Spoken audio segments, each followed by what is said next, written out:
মোটরসাইকেলে বইয়া ঘুমায়, কেমন আইনজীবী মোটরসাইকেলে বইয়া ঘুমায়? এটা কোনো কথা ভাই? এটা কি বাস, প্রাইভেট, তাদের কোনটা? আজকে ঈদে মিলাদুন্নবীর সুপ্রিয় দর্শক, আমরা এখন আছি পোস্তগোলা ব্রিজের উপর, এখন উঠি নাই, উঠছি ঘোড়াঘাট থেকে। সাথে আছেন বিজ্ঞ আইনজীবী জনাব রবি হোসাইন রবি, যিনি আগামীতে নোয়াখালী 2 আসন থেকে এমপি ইলেকশন পদপ্রার্থী, বাংলাদেশ সরাসরি সংসদ সদস্য নির্বাচনের পদপ্রার্থী। ভালো করে কাজে সামনে বের হয়েছি। রবি ভাই, কি কাজ বলে দেন, ডেসক্রিপশন দিয়ে দেন।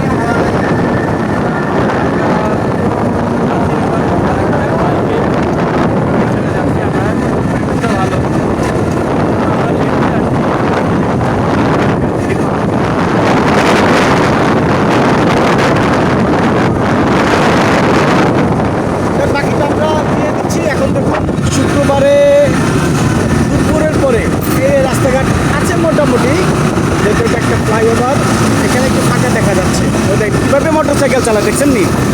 এগুলো তো ঠিক না, যে কোনো সময় হতে পারে দুর্ঘটনা। যাই হোক, সাবধানে সমস্ত ভেহিকলস যারা ড্রাইভ করেন তারা সাবধানে ড্রাইভ করবেন।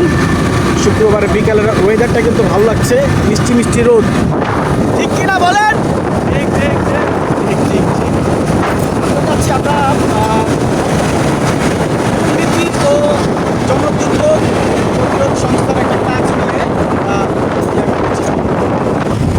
সুপ্রিয় দর্শক, এর মধ্যে পার হচ্ছি পোস্তগোলা ব্রিজ। এই যে গঙ্গা ঝাঁকে ঝাঁকে শুক্রবার বিকেলে যারা আসে ঘুরতে দেখাচ্ছি, ঝাঁকে ঝাঁকে দর্শক যারা শুক্রবার, প্রায় প্রতি শুক্রবার এখানে ঘুরতে আসে।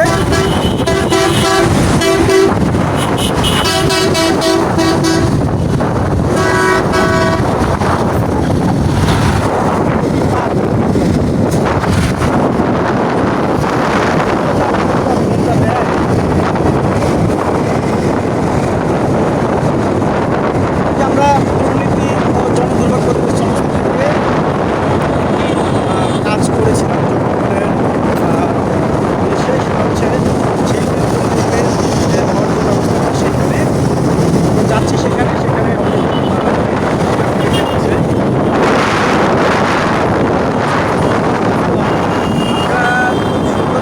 ছোট পরিসরে হলো একটি বড় কাজ করেছি। এটি হচ্ছে এখানে ঝিলমিল প্রজেক্টের এখানে অনেক ময়লার স্তূপ থাকা ছিল, এটি জনদুর্ভোগ তৈরি করেছিল। আমরা এটা নিয়ে কিছু ভিডিও করেছিলাম, সেখানে আমরা সংশ্লিষ্ট কর্তৃপক্ষের সাথে যোগাযোগ করেছি। ইতিমধ্যে আমাদের সাংবাদিক সাহেব অনেক কষ্ট করেছে, তো উনি আমাদের কথাটি রেখেছে। উনি সেখানে ইতিমধ্যেই সেই জনদুর্ভোগ যেটা নিরসন হওয়ার জন্য যে পদক্ষেপ নেওয়া দরকার সেটা গ্রহণ করেছেন। আমরা এখন সেখানে আপডেটটা জনগণের উদ্দেশ্যে দেওয়ার জন্যই যাচ্ছি। আশা করছি আপনারা আমাদের সাথেই থাকবেন। আমরা এখন আছি ঢাকা মাওয়া মহাসড়কে, তাই না? আচ্ছা, এই গাছগুলো বাকি আছে।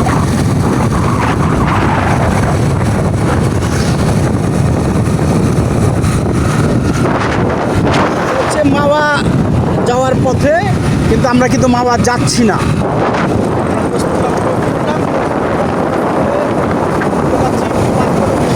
ঝিলমিল প্রকল্পের কাছে যাচ্ছি।